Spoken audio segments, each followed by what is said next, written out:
बस 1 मिनट का समय ले रहा हूं, फिर शुरू करता हूं। Thank you so much Saurabh. अरे वाह साहिल, वेरी गुड। हाँ, अलाउ हो गया था, अलाउ हो गया था। तो चलिए करते हैं सेशन की शुरुआत। सब लोग तैयार हैं तो लिख दीजिए yes sir, we are super duper ready. Social Sandeep, ये क्यों, थैंक यू। और ये उस वजह से पेंडिंग हो गया भाई। तो शेड्यूल शुरू करते हैं। शानू, परसेंटेज आता है, परसेंटेज यूनिट में आते हैं। बिल्कुल बेसिक से कराऊंगा, कोई जल्दबाजी नहीं है, बिल्कुल आराम से करेंगे, बिल्कुल बेसिक से करेंगे। परसेंटेज कैसे चेंज करते हैं? परसेंटेज का मतलब होता है प्रतिशतता, प्रति 100 में हिस्सा कितना है। ठीक है, तो जैसे मान लीजिए 25% मुझे फ्रैक्शन में चेंज करना है। कैसे करूंगा दोस्तों? मैं क्या करूंगा, 25 है ना, उसको बस 100 से भाग कर दो आप। ठीक है, तो ये 1/4 हो गया, फ्रैक्शन में चेंज हो गया। अब जैसे 50% है, इसको 50/100 कर दो आप, 1/2 हो गया। ठीक है, 16 सही 2/3% है, 16 की 48 कर दो, 50/3%, यानी कि 50/3 इंटू 1/100, 50 दूनी 100, 1/6। ठीक है ना, परसेंटेज को हमने फ्रैक्शन में चेंज कर लिया। और अगर हमें फ्रैक्शन को परसेंटेज में चेंज करना हो, अगर हमें फ्रैक्शन को परसेंटेज में चेंज करना हो तो कैसे करते हैं? जैसे 1/2 है, परसेंटेज में चेंज करना है तो क्या करेंगे, 100 से गुना कर देंगे, तो ये कितना हो जाएगा, 50%। तो बस 1/6 है, तो 1/6 गुना 100 यानी कि कितना हो जाएगा, 50/3%। जब इसको भाग करेंगे तो 3 एकम 3, 3 6 18, 2/16 सही 2/3%। ऐसे मतलब परसेंटेज को फ्रैक्शन में चेंज करने के लिए 100 से भाग कर देते हैं। ठीक है, और फ्रैक्शन को परसेंटेज में चेंज करने के लिए 100 से गुणा कर देते हैं। परफेक्ट है। अब एक लिस्ट आपको दे रहा हूं, जो आप याद कर लोगे तो ज्यादा फायदे में रहोगे, और करना ही है यार, कंपलसरी है। कि भाई 1/1 की वैल्यू 100% होती है, 1/2 की वैल्यू 50% होती है, 1/3 की वैल्यू 1/3% होती है। और आपकी सहूलियत के लिए मैंने एक चीज और की है। एसएससी में आज तक जितनी भी परसेंटेजेस इस्तेमाल हुई हैं, वो सारी परसेंटेजेस आप लोगों के लिए लेकर आ गया हूं। जैसे 1% का मतलब होता है 1/100, 100 से भाग कर दिया। और ऐसे ही ये चलते चलते चलते चलते पूरी पूरी सीक्वेंस में लिखा हुआ, पूरा सीक्वेंस में लिखा हुआ है, ये पूरा सीक्वेंस में लिखा हुआ है, ये पूरा सीक्वेंस में लिखा हुआ है, ये पूरा सीक्वेंस में लिखा हुआ है। और इसकी खूबसूरती है कि बिल्कुल सीक्वेंस पर 1% से शुरू है और 100% पर खत्म है। ठीक है, मतलब जरूरी नहीं कि आपको सारे याद करने हैं, तो ये बता रहा हूं बस आज तक जो भी परसेंटेजेस इस्तेमाल हुई हैं एसएससी में, वो सारी मैंने यहां पर एक ही पेज पे आप एक के साथ आप लोगों को दे दी है। ये मैंने सब खुद लिखा है, मधु। ठीक है, अब परसेंटेज का टॉपिक शुरू करने से पहले आप लोगों को बता दूं कि परसेंटेज के 2 से 3 क्वेश्चंस एग्जाम में पूछे जाते हैं। ठीक है, 2 से 3 क्वेश्चंस एग्जाम में पूछे जाएंगे परसेंटेज के। ठीक है, और आज का एजेंडा हमारा क्या रहेगा उसको भी बता देते हैं। सबसे पहले बेसिक्स डिस्कस करेंगे और फिर उसके क्वेश्चंस करेंगे परसेंटेज के। और आज बिल्कुल बेसिक्स ही क्वेश्चन करेंगे, बेसिक क्वेश्चन ही करेंगे। हाँ, चलो तो सब ओके अंडर। सबसे पहले इसको पहले को भी आता है, मैं ये नहीं कह रहा कि सबको आता हो, जब नहीं आता जब तो पढ़ रहे हो भाई, लेकिन जिसको आता है एक बार इन चारों को करके दिखाना जरा। देख लेते हैं, चेक कर लेते हैं कितनों को आता है। करिए।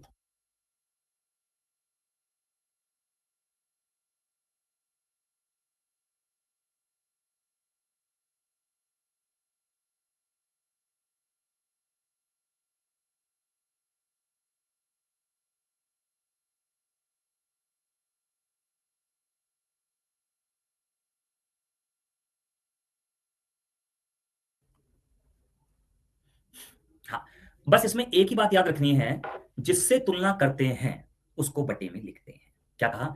जिससे तुलना करते हैं उसको बटे में लिखते हैं। ऑलराइट, अब जरा ध्यान से समझिएगा। यहां पे लिखा है ए को मिले हैं 90 नंबर, बी को मिले हैं 120 नंबर। अगर आपने ये चीज समझ ली ना, आपको पूरे परसेंटेज के टॉपिक में दिक्कत नहीं आएगी। ठीक है, यहां लिखा है by what percentage A scored less than B. तो ए कितना प्रतिशत कम स्कोर करेगा बी से? ए कितना प्रतिशत कम स्कोर करता है बी से, यहाँ पे ये बताना है। By what percentage A score less than B, हमें बताना है कि ए ने बी से कितने प्रतिशत कम अंक प्राप्त किए। यानी कि हमें निकालना है दोनों का डिफरेंस, बटे में तुलना किससे कर रहे हैं, बी से। तो 100 पर कितना तुलना, डिफरेंस कितना हो जाएगा 30, तुलना किससे कर रहे हैं 120 से, तो 100 पर कितना, 3 चौक 12 यानी कि 25%। Answer clear. अच्छा, अब नेक्स्ट बात करते हैं by what percentage B scored more than A. B ने ए से कितने अधिक कितने प्रतिशत अधिक अंक प्राप्त किए हैं? तो बी ने ए से किससे तुलना करनी है? अब पहले बी से करी थी, अब किससे करनी है, ए से। तो 100 पर कितना डिफरेंस, 30 का, बटे में 90 गुना 100, 33 सही 1/3%। अब ये कैसे आ रहा है 33 से 1/3%? जैसे 30/90 इंटू 100 लिखा है ना, तो 30 तिया 90, 3 से जब भाग करेंगे, 3 तिया 9, 3 तिया 9, एक शेषफल बचेगा बटे में 3, 33 से 1/3% ऐसे आता है। ठीक है गाइस, चलो अब क्वेश्चन में लिखा है what percentage of B is A, मतलब बी का कितना प्रतिशत ए है, बी का कितना प्रतिशत ए है ये बताना है। तो जिससे तुलना करते हैं उसको बटे में लिखते हैं, हमेशा ध्यान रखना। बी का कितना प्रतिशत ए है, बी का, तो बी बड़ा है ना, हाँ तो उसको यहाँ रखेंगे बी का कितना प्रतिशत, खैर बड़े से ही मतलब नहीं, बी का, क्योंकि 20 से तुलना कर रहे हैं तो इसको बटे में लिखेंगे 120, 90 गुना 100 यानी कि 3 यानी कि 4, तो ये हो जाएगा हमारा 25 या 75%। डन है। What percentage of A is B, A का कितना प्रतिशत बी है, ए का कितना प्रतिशत बी है, आपको ये लैंग्वेज समझनी है। ए का कितना प्रतिशत बी है, इसको ऐसे भी लिख सकते हो या इसको ऐसे भी लिख सकते हो, बी ए का कितना प्रतिशत है, एक ही बात है, ठीक है।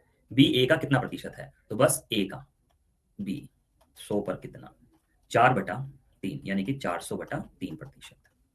तो दोस्तों इस तरह से बेस डिसाइड होता है, मतलब जिससे तुलना करते हैं उसको बटे में लिखते हैं, बस बात खत्म।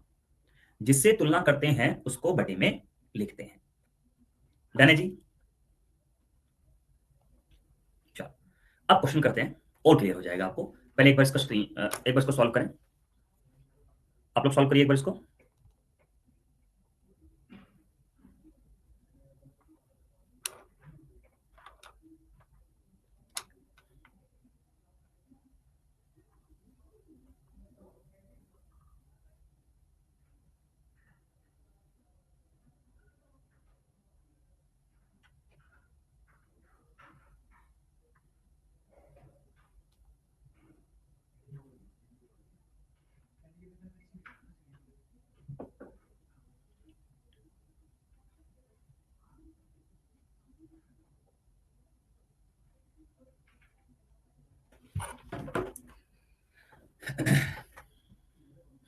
बिल्कुल ठीक है। लिखा है A is 40% more than B, A B से 40% ज्यादा है, मतलब अगर ये 100 काम करता है तो ये 100 तो करता ही है, 40 और करता है, 40% ज्यादा का मतलब यही है, ये है 140, ये है 100, तो ये इनका रेशो आ गया 7:5 का, 2 से भाग कर दिया।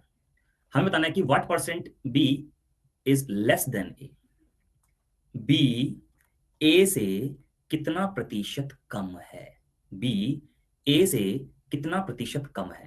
पहले देखो कितना कम है, 2, किससे, ए से, तो 100 पर कितना, 200/7% कम है। ठीक है, तो धीरे धीरे करते करते आपका एक्सपीरियंस हो जाएगा कि हम बेस कैसे डिसाइड कर रहे हैं, तो जिससे तुलना करते हैं उसको बेस लेते हैं, ध्यान रखिएगा। ठीक है, चलो एक और क्वेश्चन ले लेते हैं। इजी इजी क्वेश्चन करेंगे, बिल्कुल बिल्कुल ही इजी इजी क्वेश्चन करेंगे। चलो इसको पढ़ लीजिए। हाँ कर सकते हैं राहुल, वैसे भी कर सकते हैं जैसे आप कह रहे हैं, कोई प्रॉब्लम नहीं है।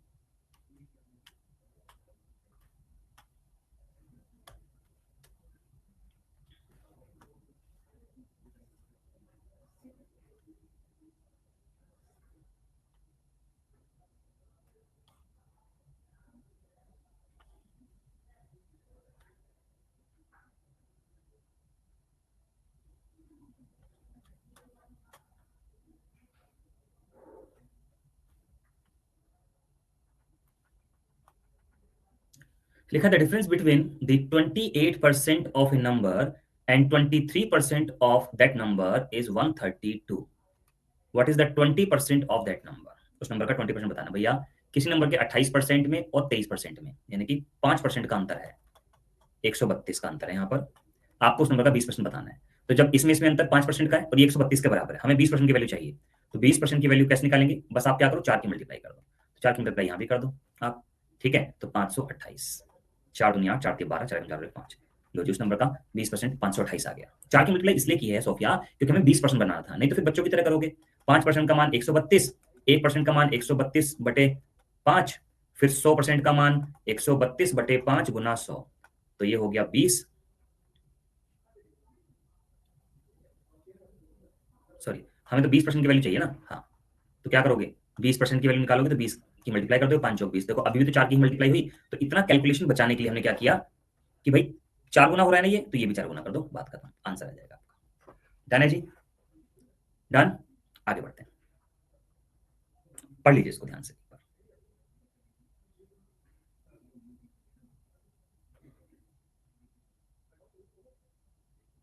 पढ़ लीजिए एक बार ध्यान से।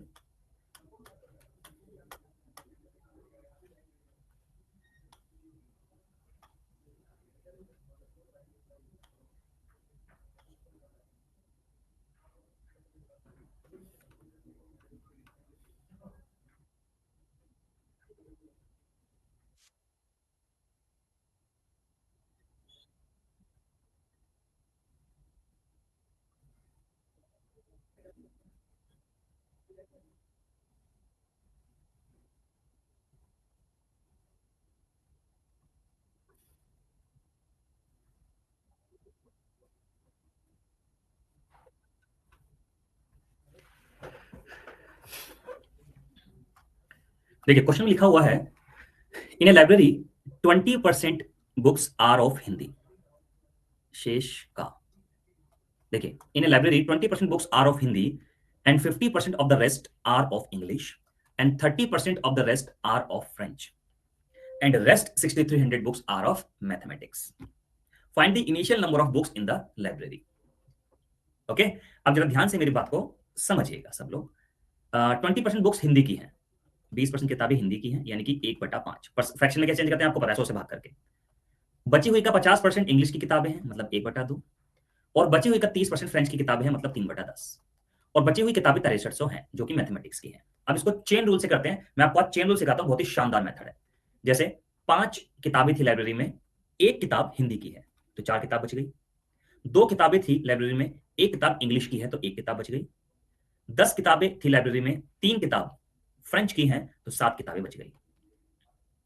ठीक है, तो 2 एकम 2, 2 दूनी 4 और 2 पंजे 10, 5 पंजे 25, जो कट रहा है आपस में काट दिया। 25 किताबें थी, 7 किताबें बची। सवाल में कितनी किताबें बची हैं? 6300। एक का मान 900, जब एक का मान 900 तो 25 का मान कितना हो गया दोस्तों? 22,500। तो 22,500 किताबें थी शुरुआत में लाइब्रेरी में। क्लियर? इसे कहते हैं चेन रूल। इसको जब हम लगाते हैं, जब लगाते हैं इसको जब चेन बन रही होती है। ठीक है, इसको जब लगाते हैं हम जब चेन बन रही होती है।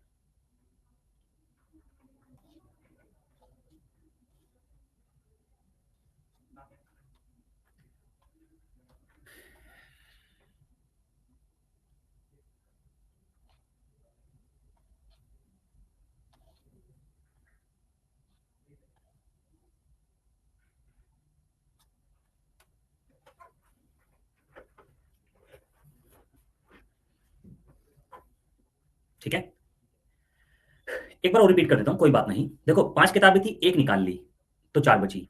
2 किताबें थी, एक निकाली 1 बची। 10 किताबें थी, 3 निकाली 7 बची। सही है, इसमें और इसमें जो आपस में कट रहा है इसको काट दो। सही है, 5 पंजे 25 किताबें थी, 7 किताबें बची। सवाल में कितनी बची? 6300। 7 की वैल्यू 6300, 1 की वैल्यू 900। जब 1 की वैल्यू 900 तो 25 की वैल्यू कितनी हो गई? 22,500। ये हमारा आंसर हो गया। डन। नेक्स्ट, अब इसको करते हैं, एक बार पढ़ लीजिए, आपको और क्लियर हो जाएगा। अभी एक क्वेश्चन नहीं, काफी सारे क्वेश्चन कराऊंगा यार इस पर बेस। डोंट वरी, काफी सारे क्वेश्चन इस पर बेस कराऊंगा आप लोगों को।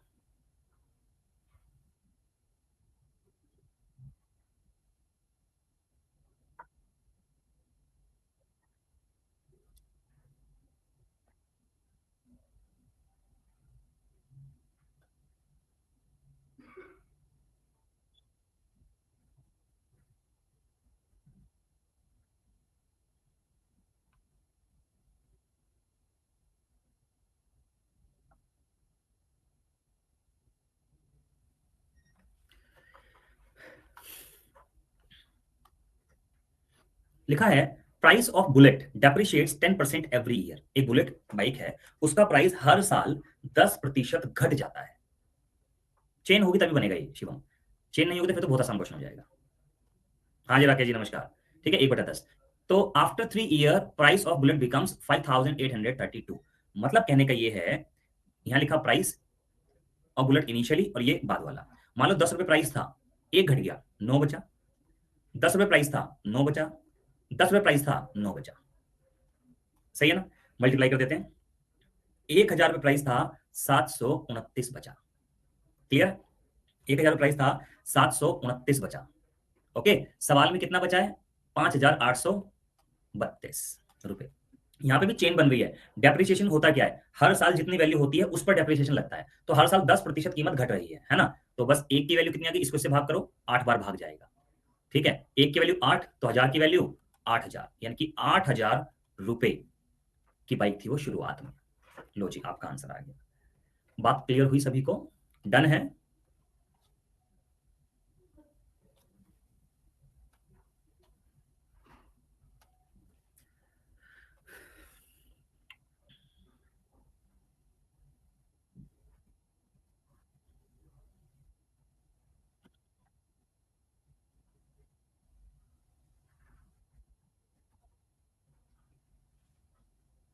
ठीक है, नेक्स्ट इस क्वेश्चन को भी करते हैं, पढ़िए और ट्राई करिए। चेन बन रही है। प्रथमेश मल्टीप्लाई ही करते हैं इसमें हमेशा। एक्चुअली हमारे उस वाले मेथड से मेथड बनाया मैंने, जैसे वो पहले क्या करते थे कि बुलेट का प्राइस माना पी था, 10% घटा तो 90% रह गया, फिर 90% रह गया, फिर 90% रह गया, तो बुलेट का प्राइस 5832 हो गया। हमें बुलेट का प्राइस निकालना है, तो 5832 है ना, ये कैंसिल, ये कैंसिल, ये कैंसिल, तो 10/9, 10/9, 10/9 सॉल्व करेंगे 8000 आ जाएगा। तो ये इसी मेथड से ये मेथड बनाया गया है दोस्त, इसलिए मल्टीप्लाई करते हैं, ठीक है ना। लेकिन इस फॉर्म में लिखते हैं तो चीजें आसान हो जाती है। ओके प्रथमेश, चलिए करिए इस क्वेश्चन को, बताइए आंसर जल्दी से, fast everybody. Yes please, answer बताइए।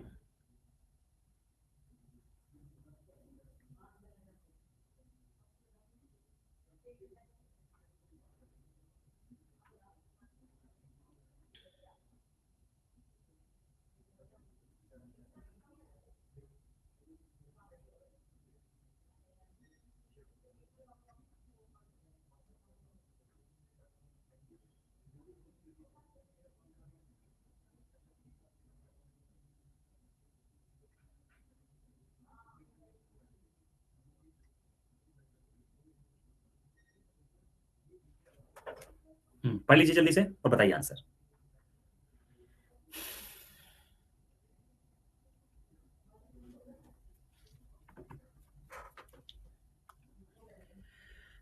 Population of city increased by 25% every year. If after 3 years population is 10,000, then find the initial population of the city.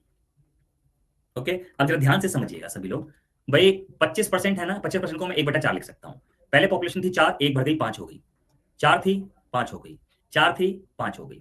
ठीक है, if after 3 years population is 10,000, तो बताओ initial population कितनी थी? 4 चौक 16 चौक 64, 5 पंजे 25 पंजे 125, 64 population थी, 125 हो गई, सवाल में 10,000 हो गई। एक का मान 10,000 बटे 125 भाग करेंगे 80 आएगा। ठीक है, तो 64 की वैल्यू आ गई हमारी 5120, इतनी थी पॉपुलेशन। 5 कैसे आया? 4 पॉपुलेशन थी शुरुआत में, 1 बढ़ गई तो 5 होगी ना निधि, ऐसे। तो ये हमारा आंसर आ गया। डन है जी। ईपीएफओ मैथ लेवल इजी आता है, ज्यादा मुश्किल नहीं आता, आप जो पढ़ रहे हो वो इनफ है। स्नेहा, हाँ बिल्कुल काफी है सचिन। निशु टेलीग्राम सर्च करोगे ना मैथ्स पे संदीप शर्मा सर, तो आपको मिल जाएगा डियर। ठीक है, नेक्स्ट। तो इसे ये होता है दोस्तों चेन रूल।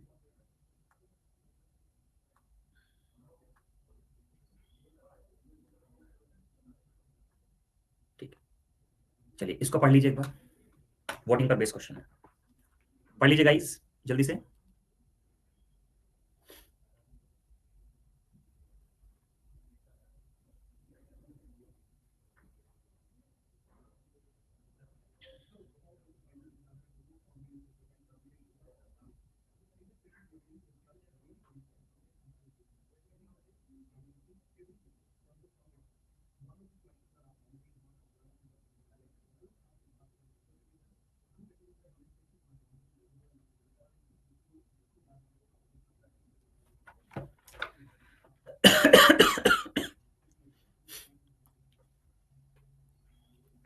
ठीक है, लिखा है in an election there were 2 candidates, एक इलेक्शन में 2 उम्मीदवार हैं।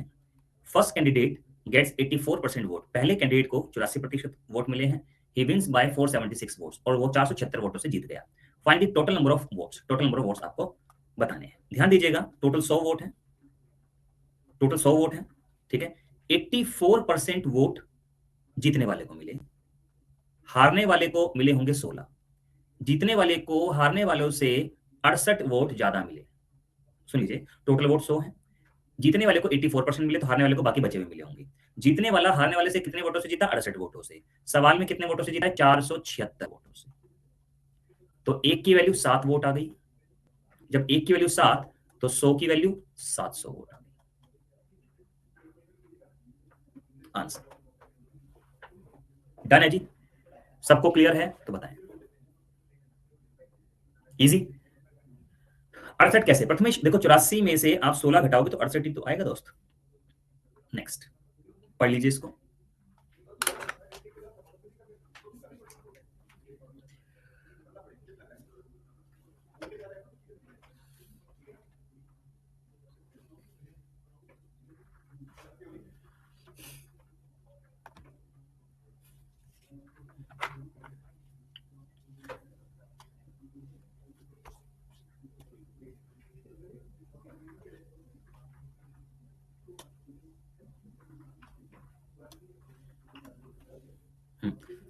देख लीजिए, क्वेश्चन में लिखा है in an election there are two candidates.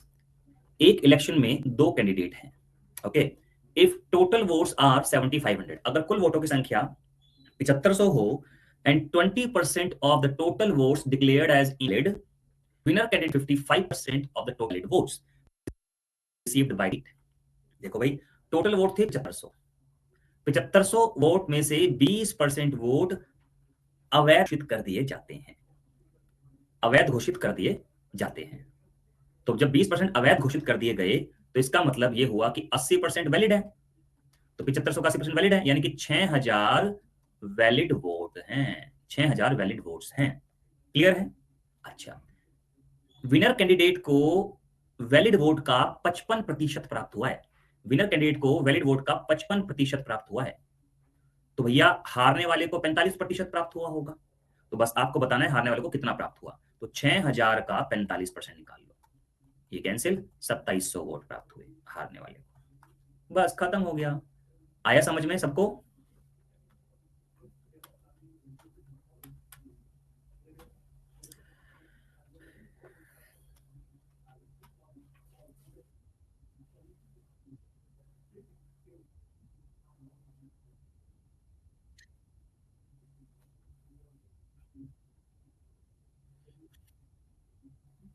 Next इसको पढ़ लीजिए ध्यान से।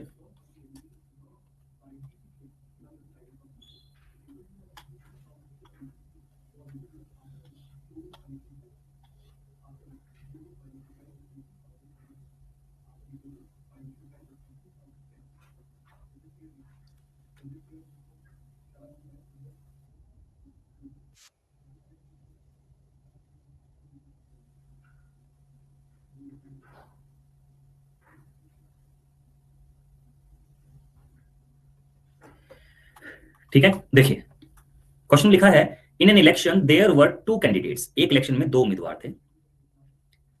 68 वोट अवैध घोषित कर दिए गए।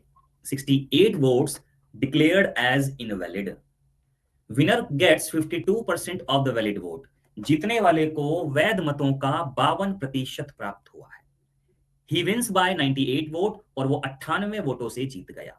तो बताओ टोटल नंबर ऑफ वोट्स कितने थे? अब सुनिएगा जरा ध्यान से, जिससे भी सवाल नहीं हो रहा है वो उसको ये 68 दिक्कत दे रहा है, कोई बात नहीं यार, सवाल को यहां से शुरू कर दो यार। ये समझ लो कि विनर कैंडिडेट को वैलिड वोट का 52% मिला है, तो मैं वैलिड वोट को 100 मान लेता हूं।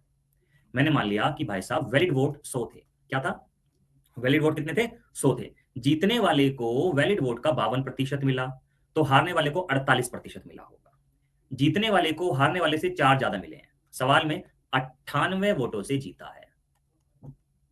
ठीक है, एक की वैल्यू 98/4 वोट्स, तो 100 की वैल्यू 98/4 इंटू 100, ये हो गया हमारा 25। ये हो गया 2450। 2450, 2450 वैलिड वोट हैं दोस्तों, वैलिड वोट्स 2450। तो अगर इसमें मैं इनवैलिड वाले 68 वोट जोड़ दूं, इसमें मैं इनवैलिड वाले 68 वोट जोड़ दूं, तो टोटल वोटों की संख्या हो जाएगी 2518। यही हमें बताना था, यही हमें बताना था। क्लियर सभी को?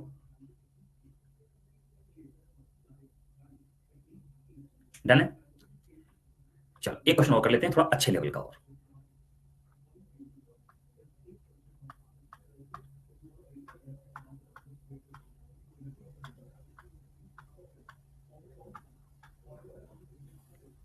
वेट गाइस,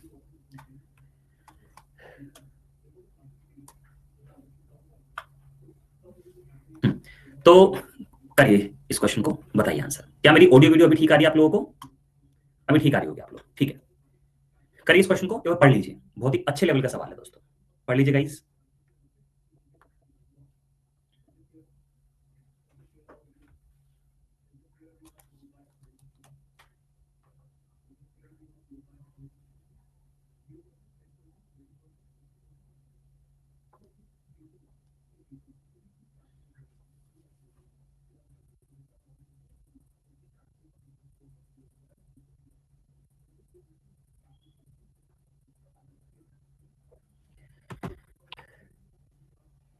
चलो अब करें। देखो क्वेश्चन में लिखा है देयर आर टू कैंडिडेट्स, दो उम्मीदवार हैं। देयर आर टू कैंडिडेट्स, ठीक है, दो उम्मीदवार हैं। 20% voters did not cast their votes, 20% voters ने अपना वोट ही नहीं दिया। मतलब टोटल 100 वोटर्स हैं वोटिंग लिस्ट में, ठीक है। इसमें से मैं देखो, वोटर हर कोई होता है, जिसका वोटर आईडी में नाम है, जिसका वोटिंग लिस्ट में नाम है, वो वोटर है, चाहे वो वोट देने जाए चाहे वो ना जाए। ओके, अब वोटर्स 20% वोटर्स ने वोट ही नहीं दिया, 20% लोगों ने वोट ही नहीं दिया, 80% लोगों ने वोट दिया। इसमें से 12.5% वोट अवैध घोषित हो गए। इसमें से 12.5% लोग अवैध घोषित हो गए। मतलब 12.5% का मतलब है 1/8, यानी कि 80 का 1/8 यानी कि 10। ये इनवैलिड हो गए दोस्तों, इनवैलिड। वैलिड वोट कितने हैं? 70, ये वैलिड वोट है। अब ध्यान से सुनिएगा मेरी बात को, ध्यान सुनिएगा मेरी बात को। जीतने वाले को वैलिड वोट का 60% मिला है, यानी कि 6 सत्ते 42 मिला है। हारने वाले को वैलिड वोट का 40% मिला है, यानी कि 7 चौक 28। जीतने वाला हारने वाले से 14 वोटों से जीता, सवाल में 5600 वोटों से जीता। एक का मान 400, जब एक का मान 400 तो 100 का मान 40,000, यानी कि टोटल वोटर थे 40,000। अब ये इतना खूबसूरत तरीका है कि मैंने शुरू से लेकर एंड तक बेस चेंज नहीं किया। अगर आपसे कोई पूछ लेगा भैया इनवैलिड वोट कितने थे, तो जब एक का मान आपके पास 4,000 है तो 10 का मान एक का मान 400 है तो 10 का मान 4,000 हो जाएगा। सिंपल सी बात है यार, है ना? तो इस तरह से ये क्वेश्चन होता है। तो आप इसमें कुछ भी निकाल सकते हैं जो आपसे पूछा जाए। निधि एक बार इसको रिकॉर्डेड देखना डियर, आपको बहुत अच्छे से क्लियर हो जाएगा, ठीक है।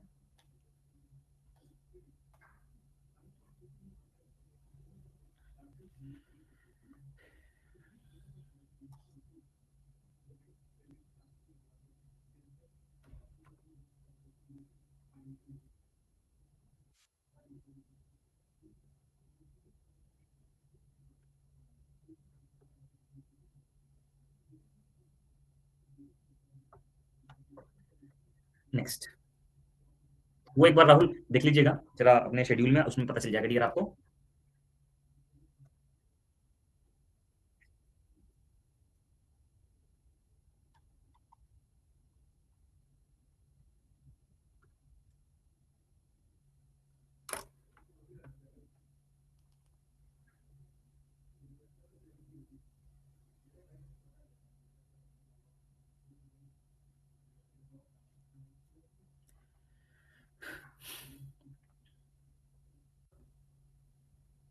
80 kg, 80 kg copper and zinc mixture contains 90% copper. Some quantity of zinc added to the mixture, then copper becomes 60%. Find the added quantity of zinc. आप जरा ध्यान से मेरी बात को समझिएगा।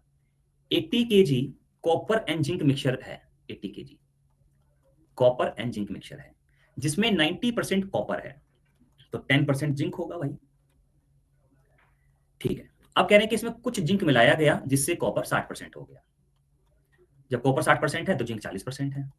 आप सुनिएगा ध्यान से, जिंक की बढ़ी हुई मात्रा बतानी है भाई। 80 केजी है, अगर मुझे 90% 10% बांटना हो तो नौ, मतलब ये हो जाएगा 9/72 केजी, और ये हो जाएगा हमारा 8 केजी।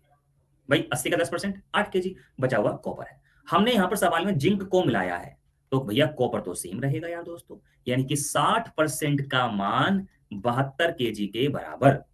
तो 1% का मान 72/60 के बराबर और 40% का मान 72/60 इंटू 40 के बराबर। तो 2 दूनी 4 और 2 तिया 6, ये हो गया हमारा 24 दूनी 48 केजी। पहले पहले 8 केजी जिंक था, अब 48 केजी जिंक है। क्या कहा? पहले 8 केजी जिंक था, अब 48 केजी जिंक है। कितना केजी जिंक बढ़ गया? 40 केजी। ये हमारा आंसर आ गया। समझ में आया सब लोगों को? क्लियर है तो बताएं।